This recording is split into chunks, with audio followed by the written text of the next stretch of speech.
Hello everyone, অনেক দিন পর একটা মিনি ভ্লগ শেয়ার করছি তোমাদের সাথে। সেদিন মা ব্রেকফাস্টের জন্য বানিয়েছিল চিড়ের পোলাও, আর দুপুরবেলা হয়েছিল রুই মাছের ঝোল আর পুঁই শাক তরকারি। তারপর বিকেলবেলা আমি আর বোন মিলে গেছিলাম কাঁচরাপাড়ার মোড় গ্রসারি শপে। কেনার তো ছিল অনেক কিছুই, তবে সেরকম কিছুই পেলাম না। তো অল্প কিছু জিনিস কিনেছি, সেগুলোই বিল করে নিলাম আর তোমাদেরকে বাড়ি গিয়ে দেখাবো কি কিনেছি। মোড় থেকে বেরিয়েই দেখি একটা কাকু অনেক সবজি নিয়ে বসেছে। তো আমি কালারফুল সবজি খেতে প্রচুর ভালোবাসি, তো ওই জন্য বেশ কয়েকটা সবজি কিনে নিয়েছি। যাচ্ছিলাম বাড়ির দিকে, আর আজকে আমার হঠাৎ খুব ফুচকা খেতে ইচ্ছা করছিল।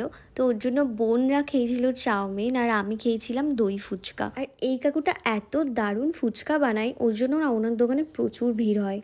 আর মোড় থেকে এই কটাই জিনিস কিনেছি, আর মেইন জিনিসগুলো আমাকে ব্লিঙ্কিট থেকেই অর্ডার করতে হবে। আর কোরিয়ান ম্যাগিটা আজকেই কিনে এনেছিলাম, তো ওই জন্য আজকেই রাতে বানিয়ে খেয়ে নিয়েছিলাম। আর এটা খেতে প্রচুর স্পাইসি ছিল, তো যারা স্পাইসি খাবার খেতে পছন্দ করো তারাই এটা ট্রাই করো।